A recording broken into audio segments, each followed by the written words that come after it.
August 1989. Inside a Secret Service crime lab, a technician leans forward and presses his eye to a microscope. On the table beneath him lies a single U.S.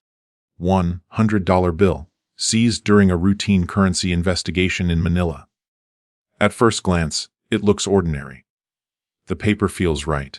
The ink reacts correctly. Every test designed to expose counterfeits comes back clean. But something feels wrong.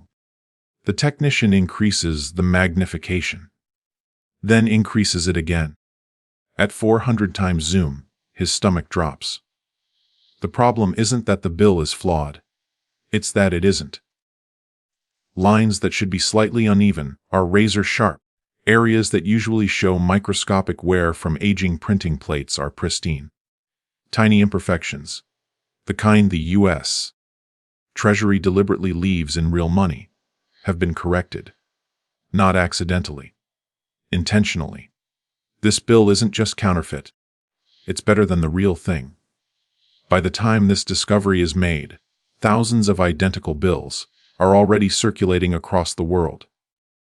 Banks in Asia, Eastern Europe, and Ireland have quietly noticed something strange. In Dublin, the problem grows so severe that Irish banks will soon take an extraordinary step. They will stop accepting $100 bills altogether.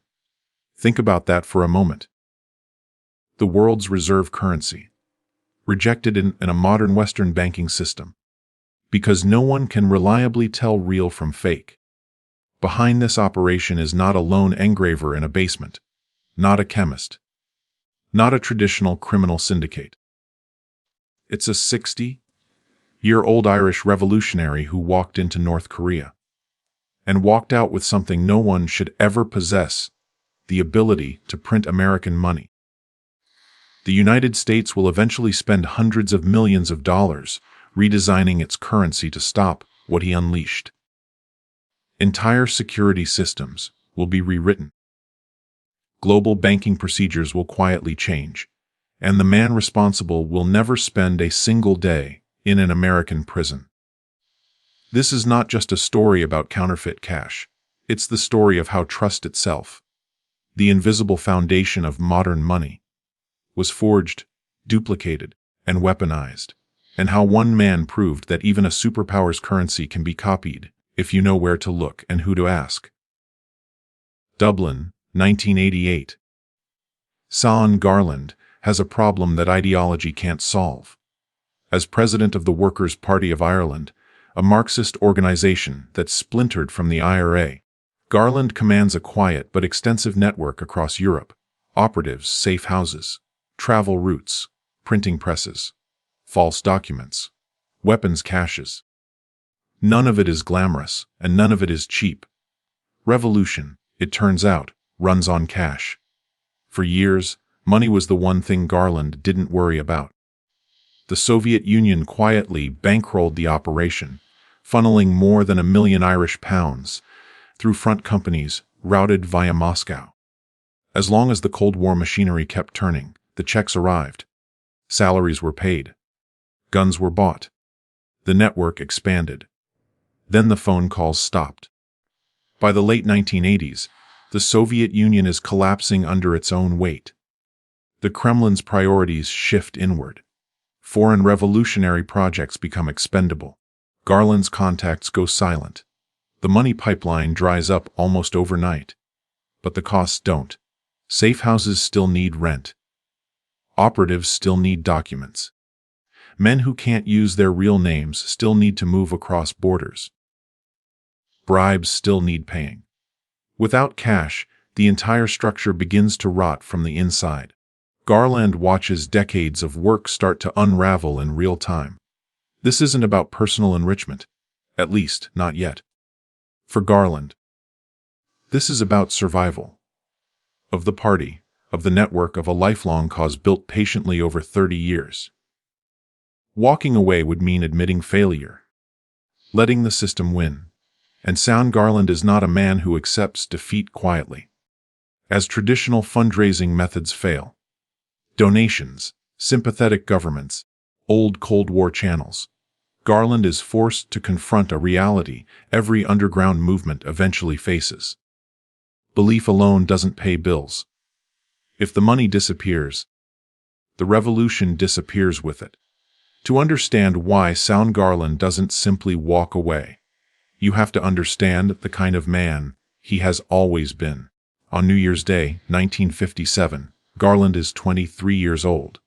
Northern Ireland is tense, heavily policed, and openly hostile to the IRA. That morning, Garland helps lead an armed assault on the Brooksborough Royal Ulster Constabulary Barracks. The attack goes wrong. During the firefight, a bullet tears through his lung. He collapses onto frozen ground, bleeding heavily, struggling to breathe. Extraction takes hours. For a long time, it looks like he won't survive. He does. The IRA awards him a medal for valor. The British government places him on its most wanted list, where he will remain for the next decade. That moment sets the pattern for the rest of his life. For 30 years, Garland builds revolutionary networks across Europe while staying one step ahead of multiple intelligence agencies. He learns how to move people, money, and information without leaving fingerprints. He survives arrests, surveillance, and internal power struggles that destroy lesser figures. Most people, faced with that history, would have quit long ago, taken whatever victories they could claim and faded into obscurity. Garland does the opposite. Every time a system blocks him, he looks for the structure behind it. The rule everyone else assumes can't be bent. When one funding source collapses, he doesn't scale down, he adapts. So when the Soviet money disappears and conventional fundraising fails, Garland doesn't panic. He doesn't surrender. Instead, he asks a question that most people would never even consider. A question so destabilizing that it would terrify any economist who heard it. If there isn't enough money worth stealing, why not make the money instead? For most criminals, money is something you take. You rob it. You extort it. You skim it from someone else's transaction. Even the largest financial crimes still operate within an accepted boundary. The money already exists. It just changes hands. Sound Garland's question breaks that boundary. If banks are too well protected to rob, if donors have disappeared, if allies have gone silent, why not manufacture the money itself? Not counterfeit coins or small bills that raise alarms. Not local currency that only works in one country.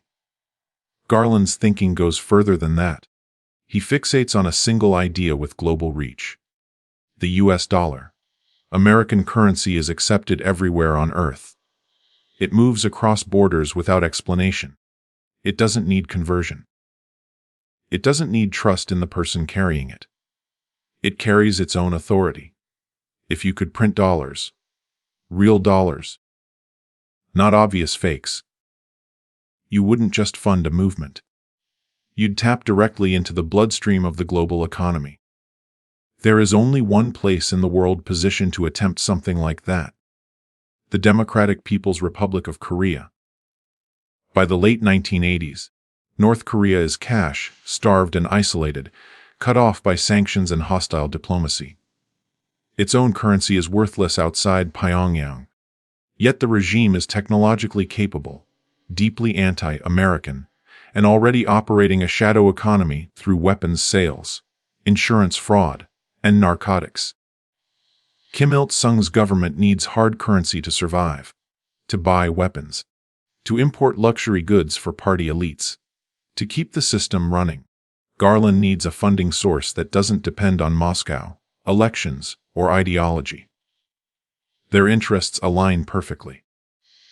The idea that takes shape is audacious to the point of absurdity: a sovereign state and an Irish revolutionary teaming up to print flawless US $100 bills, the most protected banknote ever designed, and inject them into the global economy. If it works, they won't be counterfeiting paper. They'll be counterfeiting trust itself. All that remains is to make the impossible conversation happen. In early 1989, Son Garland begins a journey that strips away the familiar layer by layer. Dublin, then Moscow, then Beijing, and finally Pyongyang. With each leg of the trip, the outside world recedes. Western airports give way to Soviet terminals. Soviet order gives way to something quieter, stranger, and far more controlled. By the time Garland steps off the aging Ilyushin turboprop onto North Korean tarmac, he has entered a country sealed off, not just from the world, but from time itself. This is North Korea in the shadow of 1953, the year the Korean War never officially ended. Broad boulevards stretch empty of civilian traffic. Giant bronze statues of Kim Il-sung tower over intersections like watchful gods. Soldiers goose step in perfect unison past concrete apartment blocks where not a single light glows in the windows. Loudspeakers mounted on every corner broadcast patriotic music and revolutionary slogans from dawn until night. Every citizen wears the same expression: rehearsed devotion. Garland has spent years dealing with Moscow. He believes he understands totalitarian systems. Within hours, he realizes he understood nothing at all. This is something more absolute. A society where surveillance is invisible because obedience is internalized. The meeting takes place inside a government compound in central Pyongyang. No windows, no identifying signs. Just a sealed conference room and a long table.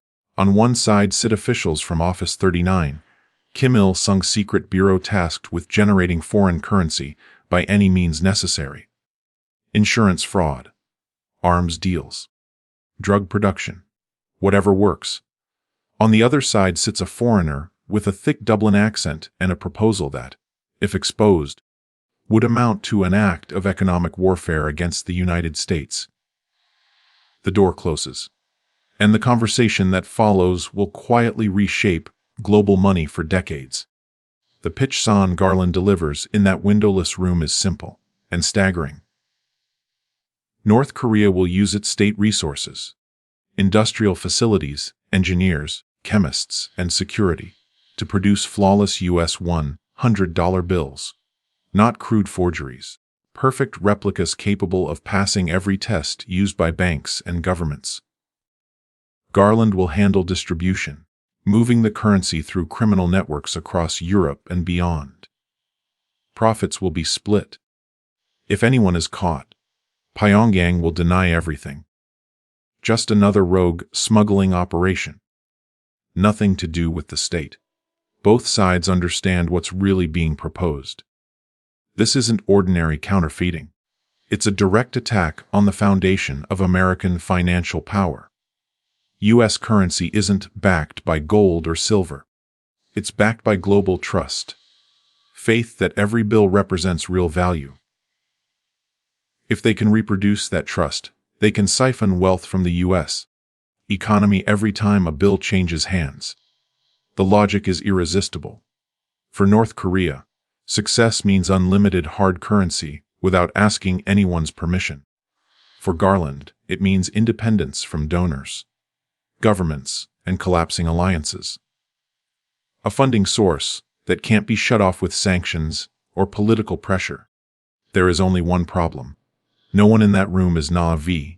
The US $100 bill is the most protected banknote on Earth. Specialized paper, intaglio printing, microprinting invisible to the naked eye, color-shifting ink designed to defeat optical scanning. Security features refined over decades. Every serious counterfeiter who has tried to replicate it has failed. A starving dictatorship attempting to clone it should be impossible. But impossibility has never stopped either side before.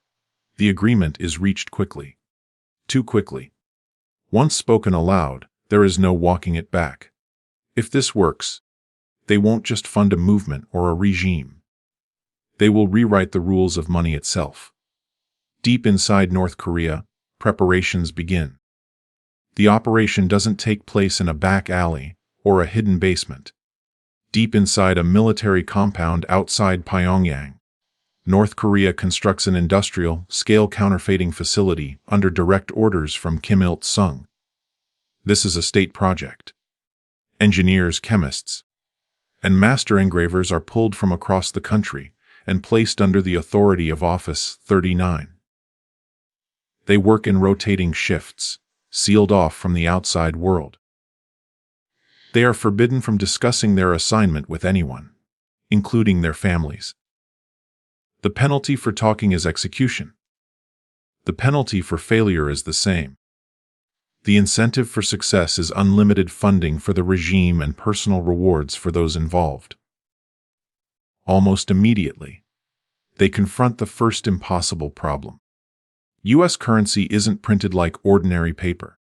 It's produced using intaglio presses, massive machines that force ink into steel, engraved plates with nearly 20 tons of pressure. That pressure creates the raised texture you feel when you run your finger across a real bill. These machines cost millions of dollars and require precision engineering that only a handful of manufacturers in the world can produce. And you can't buy one legally.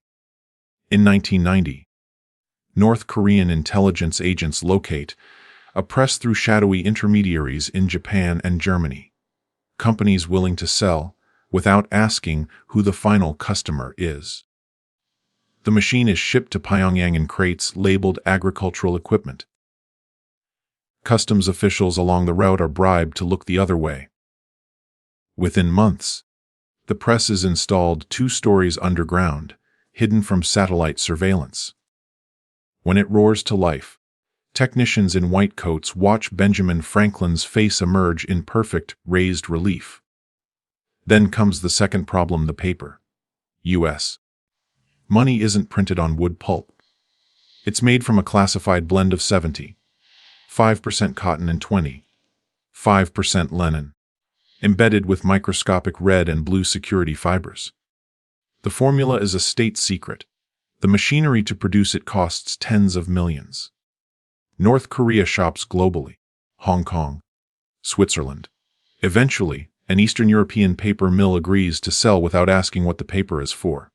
By 1992, diplomatic pouches deliver cotton, linen stock to Pyongyang that feels identical to Federal Reserve paper. The same crispness, the same resistance when folded, the same fibers glinting under ultraviolet light. The third problem is the one experts insist can't be solved: ink. On a genuine $100 bill, the numeral in the lower right corner shifts from green to black when tilted. This optically variable ink is manufactured exclusively for the U.S. Bureau of Engraving by a Swiss company called CPA. Contracts explicitly forbid sale to anyone else. Somehow North Korea gets it. Defectors later suggest a French intermediary diverted a shipment.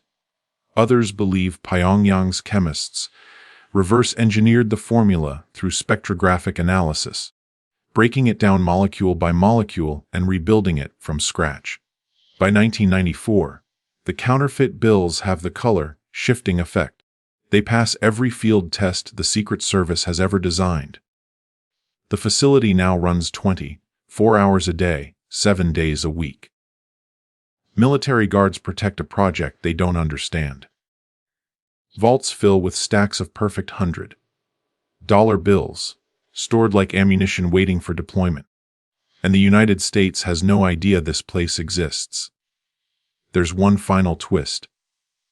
One that will haunt counterfeit investigators for years. The North Korean engravers are obsessed with perfection. They don't just replicate the $100 bill. They correct the flaws the Treasury deliberately leaves in real currency. Slightly blurred lines are sharpened. Microscopic smudges are erased. Under extreme magnification, these supernotes look better than the genuine article. By the mid-1990s, whispers of an extraordinary counterfeit begin to spread quietly through law enforcement channels. Banks in Hong Kong, Moscow, Manila, and Dublin occasionally encounter bills that feel subtly off. The paper just a little too crisp, the printing just a little too clean. But every mechanical and chemical test passes. Tellers shrug. ATMs accept them. Casinos count them into vaults. Specimens eventually reach the Secret Service crime lab in Washington.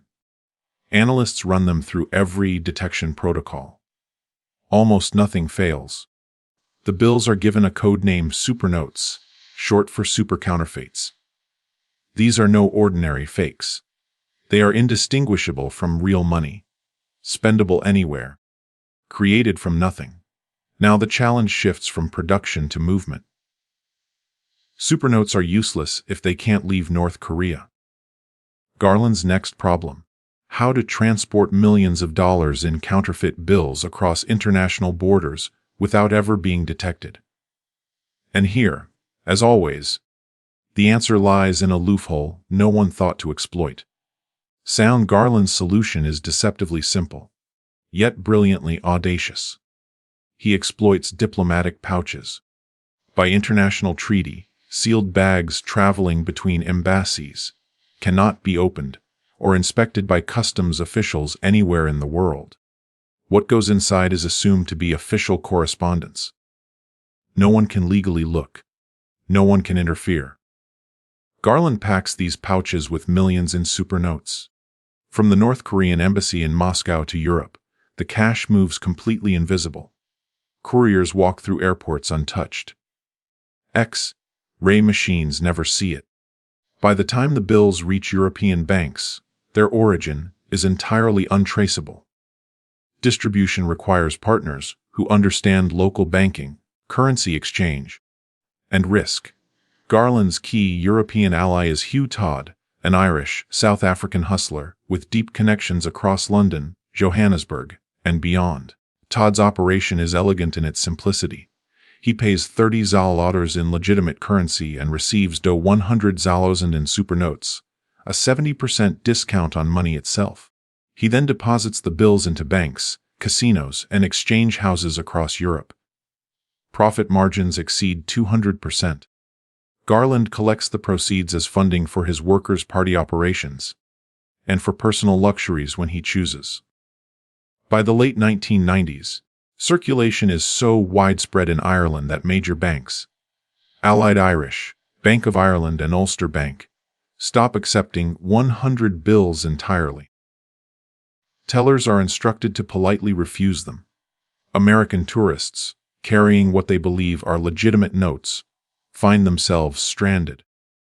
The world's reserve currency, unaccepted in a modern Western economy, because no one can reliably tell real from fake. And while banks struggle to respond, Garland moves millions through Europe, Moscow, and beyond, completely untouchable. This isn't just counterfeiting. It's economic invisibility. A currency war fought without firing a shot. By 1996, Washington finally wakes up. At a tense House Banking Committee hearing, Congressman Spencer Baucus holds up a 100 bill before his colleagues. Every testable security feature is intact. Yet this bill is fake. So sophisticated that even trained legislators cannot detect the deception. The implication is chilling.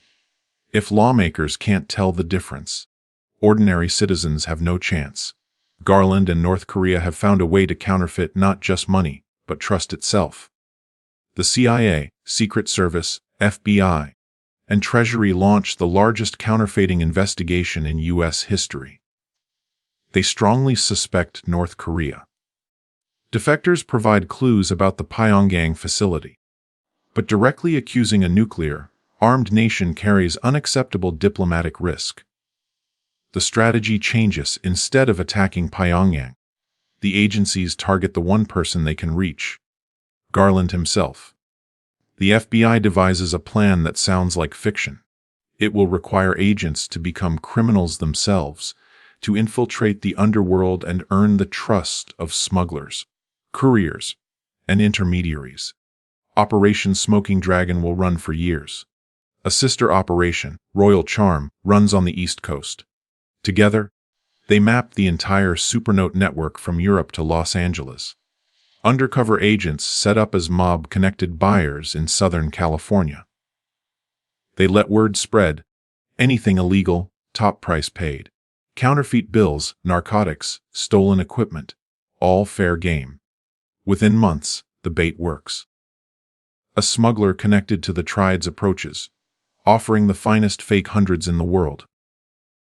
Agents examine the bills with casual confidence. Supernote markers are unmistakable. Perfect printing. Flawless color shift. A larger purchase is agreed. The pipeline is tapped. For 36 months, agents live double lives.